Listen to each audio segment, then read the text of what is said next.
Lancement des travaux de réhabilitation du boulevard lagunaire et du boulevard de France redressé. Le Premier ministre Kablan-Duncan a visité les sites. Journée mondiale du tourisme aujourd'hui, mais la célébration en Côte d'Ivoire n'a pas drainé grand monde, cas de Port-Bouët et de Grand Bassam. Enfin, naufrage du Diola au Sénégal. Le pays se souvient 12 ans après la catastrophe. Les familles des victimes réclament le renflouement du bateau. Bienvenue à tous et bonsoir. La Côte d'Ivoire se modernise peu à peu. La preuve, ces images, le Premier ministre Daniel Kablan-Duncan a visité et lancé aujourd'hui les travaux de réhabilitation du boulevard lagunaire et du boulevard de France redressé. Ces deux projets, faut-il le rappeler, vont améliorer la qualité de vie des populations. Une journée mondiale ce 27 septembre pour célébrer le tourisme. Il s'agit de faire prendre davantage conscience aux populations de l'importance du tourisme. Célébration cependant timide en Côte d'Ivoire, notamment dans la commune de Port-Bouët et dans la grande ville historique de Bassam. Ce n'est pas la grande affluence chez les visiteurs et autres touristes. Conséquence, les artisans sont démoralisés. Le constat de Franck Wadio. Route de Grand Bassam, il est 13 h. De jeunes garçons bien enthousiastes, elles, les automobilistes. Nous sommes samedi, fin de semaine, jour d'affluence. Mais de moins en moins, les visiteurs arrivent tôt sur le site. Eric est le gérant de cet espace depuis 5 ans. Il a connu des jours meilleurs. Dans les années passées, ça allait encore mieux. Les gens venaient beaucoup à la plage, mais dans ces derniers temps, ça ne marche pas trop. Pas d'affluence, peut-être, mais le petit commerce est bien présent. Les activités, c'est un peu. Des étoffes, des bibelots pour touristes et des grillades, il y a de tout pour appâter les visiteurs.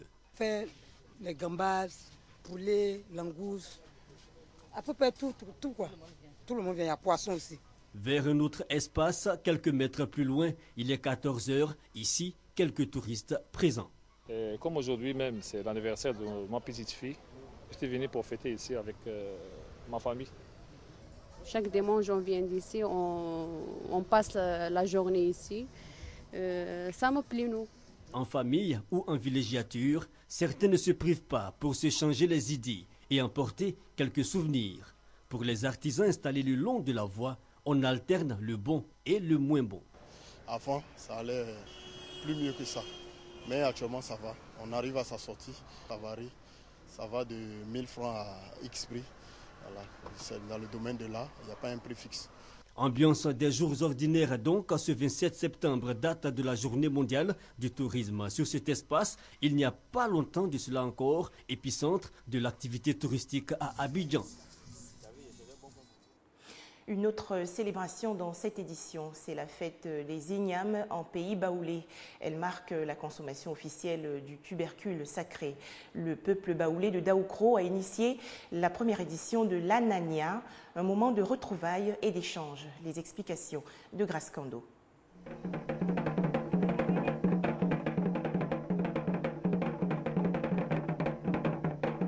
Nous sommes à Daoukro, dans la cour royale de Sa Majesté Nana Congo Lagou III. L'heure est à la fête.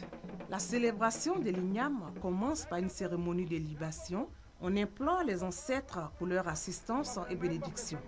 Devant Sa Majesté Nana Congo Lagou III, 2 cuvettes de foufou sont bien disposées. Elles serviront à purifier toute la ville de Daoukro. La purification faite, les populations sont autorisées à consommer l'igname. Après avoir cultivé pendant 1 an, c'est la récolte des ignames précoces. Cette récolte-là, il faut adorer tous ceux qui ont servi à faire produire machettes, tabac, tout ce qui a contribué à la réalisation d'une plantation. On adore tout ça. Les mannes, les génies, tout ce qui compose toute la ville de Daoukro, on va tout adorer et pour donner du bonheur à tout le monde et pour les prochaines récoltes. La fête de l'igname en pays baoulé Un moment de partage, d'échange et de retrouvailles. La fête d'Ignam, c'est une grande fête. Quand ça arrive comme ça, tout le monde se réunit, on prépare, on mange, on invite tout le monde. Nous prenons ce temps pour pouvoir nous réjouir. Souvent même, vous allez voir que partout, les gens, les femmes, les hommes, les chefs traditionnels là, vont jeter ce qu'on appelle le foliaire. C'est-à-dire que c'est de l'igname qu'on a essayé de piler d'une façon, on fait, il y a du blanc, il y en a qu'on rougit avec de l'huile de palme, qu'on verse pour pouvoir donner aussi aux ancêtres. Ambiance en bon enfant en ce jour de fête. Pour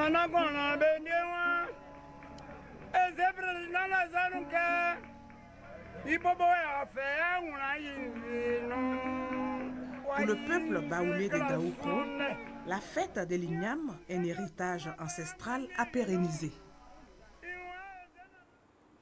Elodie Amonji remporte la finale de Star Karaoke 2014. La candidate numéro 2 a séduit le jury et le public par sa prestation vocale et scénique. Le groupe RTI, initiateur de ce concours d'interprétation de chant, a récompensé les candidats. La gagnante a reçu la somme de 2 millions de francs CFA. Les temps forts avec Serge Gongomin.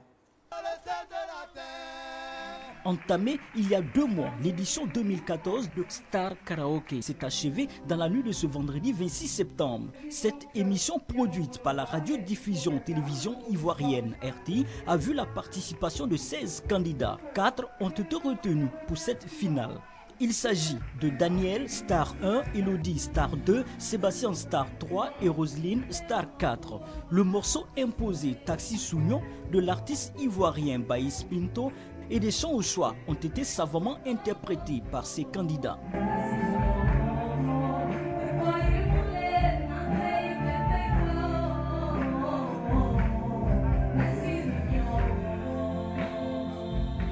Le jury constitué de professionnels de la musique et des arts en général, avec à sa tête l'artiste Valène Guédé, a porté son choix sur Elodie, la candidate numéro 2. Elodie est également le choix des téléspectateurs qui ont participé par vote. Elle remporte la finale avec plus de 53% des voix. Je suis très contente, je suis très fière de moi, de tous ceux qui m'ont encadré. Voilà, c'est juste le travail qui a été vu aux yeux de la grande population ivoirienne et je suis simplement fière. Elodie est la meilleure. Elodie, c'est une fille qui m'a beaucoup épaté parce qu'elle a de la classe, elle a des articulations. Elodie recevra plus de 3 millions de francs CFA, dont 2 millions de la RTI, divers lots des partenaires et un enregistrement à Paris avec le soutien du groupe Magic System. Karaoke 2014, c'est aussi ces belles couleurs du bleu, du vert suave, du rouge vif, évoluant par moments dans ses formes éclatées pour laisser place au rose. L'animatrice Christelle Melledge était en parfaite harmonie avec la couleur dominante de cette galaxie de sons et de lumière. Karaoke 2014, c'est aussi l'ensemble de cette artillerie de technologie de pointe et ses instruments musicaux réservés au live. Ambiance, il y en a eu avec l'ambassadeur du peuple apollonais, le maître du Zoblazo, l'artiste Mewe, dans Roulé Moutou.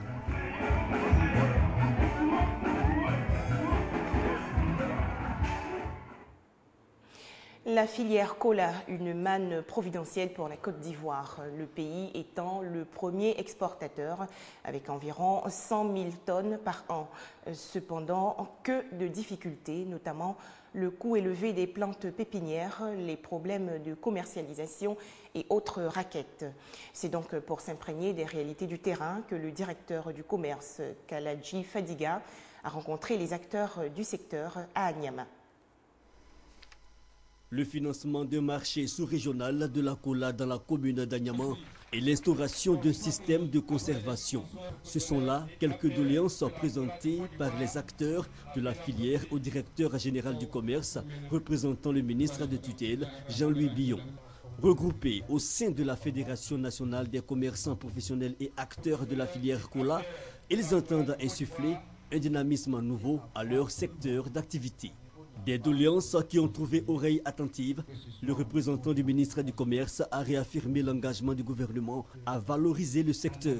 C'est une filière qui a un potentiel énorme et dans le cadre de la diversification des produits d'exportation, il était important pour nous de venir rencontrer cette filière afin de voir avec les acteurs comment mieux les organiser et comment faire en sorte que nous puissions mieux appréhender leurs problèmes afin de mieux nous organiser pour les accompagner.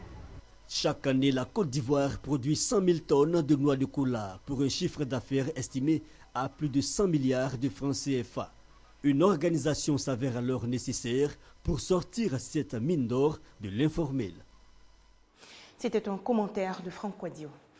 Le Sénégal a commémoré hier le naufrage du bateau le Joola. L'embarcation avait coulé en 2002 à environ 40 km de la côte gambienne. Officiellement, 1863 personnes ont péri. Les familles des victimes ont présenté leurs doléances, notamment le renflouement du bateau. 12 ans après le drame, le souvenir reste intact. Comme à son habitude, depuis le terrible accident du 26 septembre 2002, Oumar Diagne est venu se recueillir sur les tombes de ses 4 enfants et de ses 2 épouses. Oumar continue de réclamer le renflouement du bateau, toujours au fond de l'océan Atlantique. Aujourd'hui, moi, je pense que si on renflouait ce bateau-là et qu'on en fait un musée et que les gens puissent aller se recueillir là-bas, ça aurait dû peut-être changer les comportements et aider les gens à aussi aller vers leur Seigneur. Les familles des victimes luttent contre l'oubli de cette catastrophe maritime. Le bateau le Joola, qui assurait la liaison maritime entre Dakar et Ziguinchor, a sombré au large des côtes gambiennes dans la nuit du 26 au 27 septembre 2002, faisant 1863 victimes selon un bilan officiel. Une soixantaine de personnes a survécu à ce terrible accident. Au Sénégal, l'affaire a été classée sans suite après l'indemnisation des victimes.